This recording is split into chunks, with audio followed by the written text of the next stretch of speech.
मुख्यमंत्री हेमंत सोरेन और उनके परिवार पर टिप्पणी से जुड़े मामले में झारखंड हाईकोर्ट ने नेता प्रतिपक्ष बाबूलाल मरांडी को मिली राहत को बरकरार रखा है।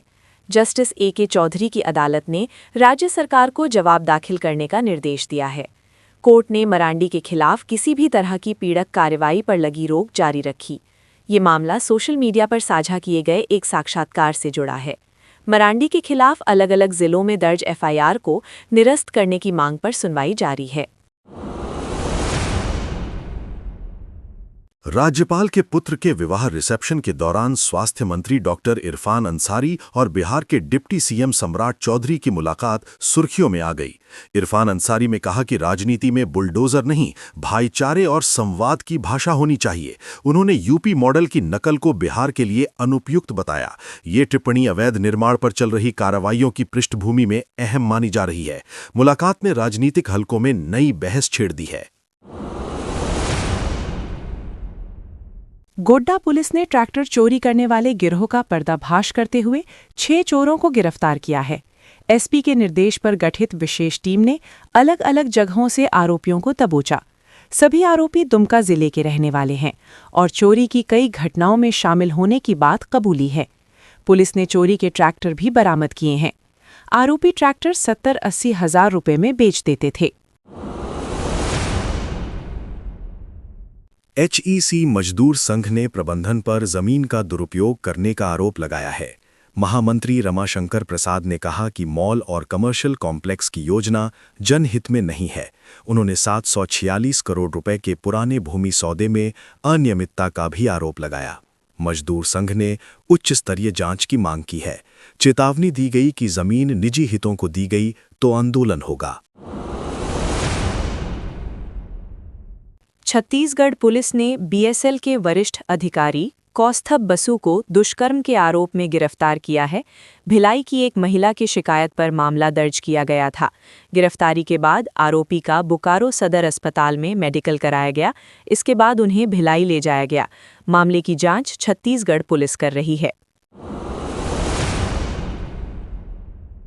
धनबाद में आईजी सुनील भास्कर ने 7 जिलों के एसपी के साथ बैठक की। बैठक में संगठित अपराध और फरार अपराधियों पर कार्रवाई तेज करने के निर्देश दिए गए। आईजी ने कहा कि संपत्ति जब्ती और सीसीए के तहत सख्त कदम उठाए जाएंगे। विदेश में बैठे अपराधियों के प्रत्यर्पण की प्रक्रिया भी तेज की जा रही है। पुलिस को निगरानी और गिरफ्तारी में तेजी लाने को कहा गया है। ईडी ने 307 करोड़ रुपए के एमएलएम घोटाले में मैक्सिजोन टच प्राइवेट लिमिटेड के निदेशक चंदर भूषण सिंह और उनकी पत्नी को गिरफ्तार किया है।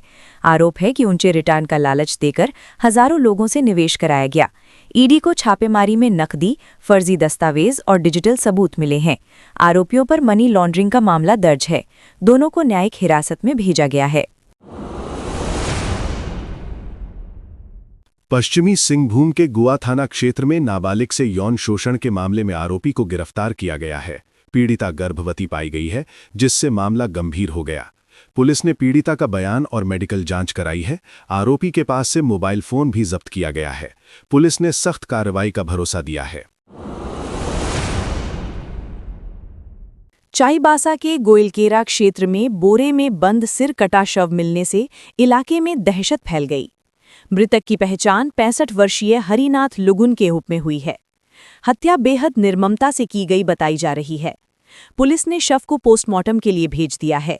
जमीन विवाद को लेकर हत्या की आशंका जताई जा रही है। चतरा में क्रशर व्यवसायी प्रेम सिंह को व्हाट्सएप पर 2 करोड़ रुपए की रंगदारी की धमकी मिली है। धमकी देने वाले ने खुद को गैंगस्टर प्रिंस खान बताया है। ऑडियो क्लिप और कॉल के जरिए जान से मारने की धमकी दी गई। व्यवसायी ने थाना में एफआईआर दर्ज कराई है। पुलिस टेक्निकल जांच के जरिए आरोपी तक पहुंचने की कोशिश कर रही है। रांची रेलवे पुलिस ने ऑपरेशन आहट के तहत हटिया स्टेशन से मानव तस्करी का प्रयास नाकाम किया है। आरपीएफ ने एक तस्कर को गिरफ्तार कर उसके चंगुल से 12 और 13 वर्ष की 2 नाबालिग बच्चियों को सुरक्षित बचाया। आरोपी बच्चियों को नौकरी का झांसा देकर चेन्नई ले जा रहा था। जांच में टिकट और व्हाट्सएप चैट के सबूत भी मिले हैं। बच्चियों को संरक्षण गृह भेज दिया गया है।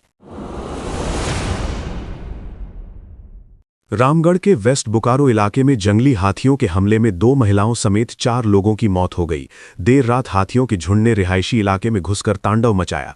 घटना के बाद गुस्साए ग्रामीणों ने आरा काटा चौक जाम कर दिया। लोगों ने वन विभाग पर लापरवाही का आरोप लगाया है। विभाग ने मुआवजा देने और सतर्क रहने की अपील की है। पलामू के चैनपुर थाना क्षेत्र में एक ताईत के घर पर रंगदारी मांगते हुए फायरिंग की घटना हुई है। बाइक सवार अपराधियों ने घर पर पथराव भी किया, हालांकि कोई हताहत नहीं हुआ। घटना का वीडियो सोशल मीडिया पर वायरल हुआ है। पुलिस ने आरोपियों की गिरफ्तारी के लिए छापेमारी शुरू कर दी है। प्रथम दृष्टया मामला जमीन विवाद से जुड़ा बताया जा रहा है। धनबाद एक्साइज विभाग ने गिरिडीह की टीम के साथ संयुक्त छापेमारी कर अवैध अंग्रेजी शराब फैक्ट्री का खुलासा किया है। छापेमारी में 1200 लीटर स्पिरिट और नकली शराब बरामद की गई। फैक्ट्री संचालक मौके से फरार हो गया। कारोबारियों के खिलाफ एफआईआर दर्ज की गई है। जब्त शराब की कीमत करीब 8 लाख रुपए बताई जा रही है। लातेहार के बालूमाथ क्षेत्र में ड्यूटी पर तैनात होमगार्ड जवान के साथ मारपीट का मामला सामने आया है। जवान ने 2 कोयला कारोबारियों पर गाली गलौज और जाति सूचक शब्दों के इस्तेमाल का आरोप लगाया है। आवेदन के आधार पर प्राथमिकी दर्ज कर ली गई है। घटना से होमगार्ड जवानों में भारी आक्रोश है। कार्यवाही नहीं होने पर आंदोलन की चेतावनी दी गई है। पूर्वी सिंहभूम के पोटका क्षेत्र में नवनियुक्त महिला चौकीदार ज्योतिका हेम्ब्रम की उसके प्रेमी ने धारदार हथियार से हत्या कर दी। हत्या के बाद आरोपी ने खुद भी आत्महत्या कर ली। पुलिस के अनुसार नौकरी छोड़ने के दबाव को लेकर दोनों में विवाद चल रहा था। आरोपी ने मरने से पहले एक वीडियो भी जारी किया है। पूरे मामले की जांच जारी है। गिरिडीह के पचंबा थाना क्षेत्र में जमीन विवाद को लेकर महिला से मारपीट का मामला सामने आया है। घटना का वीडियो वायरल होने के बाद पुलिस हरकत में आई। त्वरित कार्रवाई करते हुए आरोपी जमीरुद्दीन को गिरफ्तार कर जेल भेज दिया गया है। पुलिस ने कहा है कि महिलाओं के खिलाफ हिंसा बर्दाश्त नहीं की जाएगी। मामले की जांच जारी है।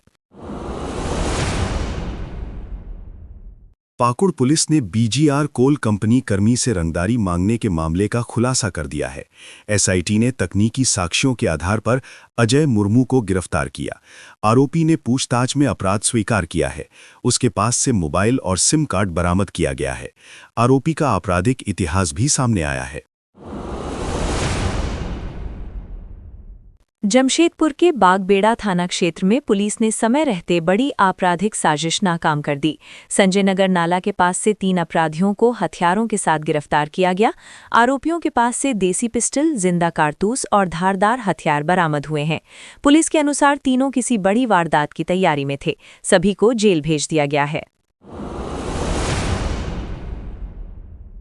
ग्रामीण विकास विभाग के पूर्व चीफ इंजीनियर वीरेंद्र राम को कथित घूस में दी गई फॉर्च्यूनर कार ईडी ने रिलीज कर दी है।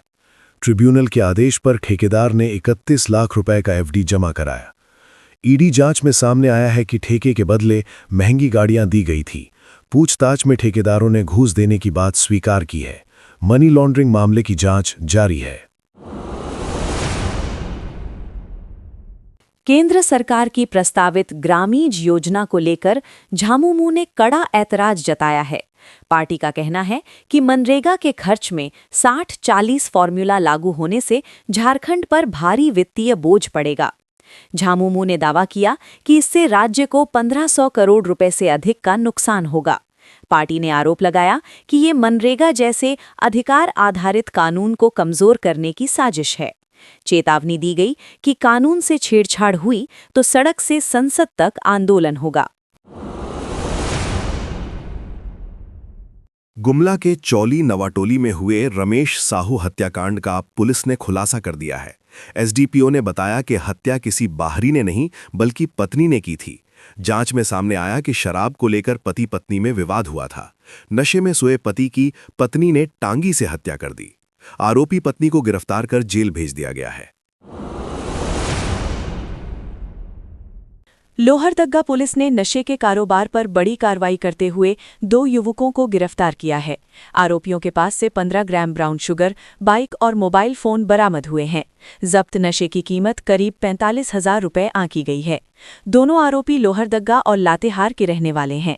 एसपी ने कहा कि नशे के खिलाफ अभियान लगातार जारी रहेगा। झारखंड में आईएएस प्रमोशन को लेकर बड़ा प्रशासनिक सवाल खड़ा हो गया है।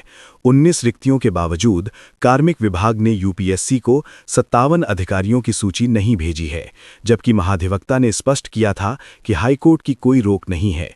सूत्रों के मुताबिक मुख्यमंत्री और मुख्य सचिव की सहमति के बाद भी फाइल अटकी है। देरी से अधिकारियों को सेवा अवधि का नुकसान होगा। झारखंड के स्वास्थ्य मंत्री डॉक्टर इरफान अंसारी ने दिल्ली में केंद्रीय मंत्री प्रताप राव जाधव से मुलाकात की। बैठक में झारखंड में आयुष, मेडिकल कॉलेज और एआई लैब पर चर्चा हुई। स्वास्थ्य योजनाओं के लिए 60-40 फंडिंग फॉर्मूले पर सहमति बनी। केंद्रीय मंत्री ने सहयोग का भरोसा दिया। मंत्री ने कहा कि स्वास्थ्य उनके लिए मिशन है। रांची में रिम्स की जमीन को अतिक्रमण मुक्त करने का अभियान तेज हो गया है। हाईकोर्ट के आदेश पर 3 बुलडोजर लगाकर पक्के मकानों को तोड़ा जा रहा है। प्रशासन का कहना है कि 1960-65 के बाद हुए सभी निर्माण अवैध हैं। बहुमंजिला अपार्टमेंट को चरणबद्ध तरीके से गिराया जा रहा है। अभियान जारी रहेगा। हजारीबाग बरही NH-33 पर पेड़ कटाई मामले में हाईकोर्ट में सुनवाई हुई। NHAI ने बताया कि तय संख्या से ज्यादा पेड़ लगाए गए हैं। पर्यावरणविदों ने दावों पर सवाल उठाए हैं। कोर्ट ने ग्रीन हाईवे पॉलिसी और रखरखाव की जानकारी मांगी है। मामले की अगली सुनवाई 7 जनवरी को होगी। नेशनल हेराल्ड मामले में राहुल और सोनिया गांधी को राहत मिलने के बाद कांग्रेस ने भाजपा पर निशाना साधा। झारखंड कांग्रेस ने भाजपा प्रदेश कार्यालय का घेराव किया। नेताओं ने ईडी कार्रवाई को राजनीतिक साजिश बताया। कांग्रेस ने कहा कि अदालत के फैसले से सत्य की जीत हुई है। सुरक्षा के कड़े इंतजाम किए गए थे। झारखंड सचिवालय सेवा संघ द्वारा 2 दिवसीय स्वास्थ्य जांच शिविर का आयोजन किया जा रहा है। 18 दिसंबर को प्रोजेक्ट भवन और 19 दिसंबर को नेपाल हाउस में शिविर लगेगा। इसमें कर्मियों और उनके परिजनों की जांच होगी। उद्देश्य निवारक स्वास्थ्य देखभाल और जागरूकता बढ़ाना है। जांच सुबह 10:30 से शाम 4 बजे तक होगी। पूर्व विधायक अंबा प्रसाद और योगेंद्र साव ने कांग्रेस मुख्यालय में सोनिया और प्रियंका गांधी से मुलाकात की। अंबा प्रसाद ने संगठन विस्तार की जानकारी दी। मनरेगा का नाम बदले जाने पर उन्होंने कड़ी आपत्ति जताई। सोनिया गांधी ने जनहित मुद्दों पर फोकस करने का निर्देश दिया। संगठन को मजबूत करने पर जोर दिया गया।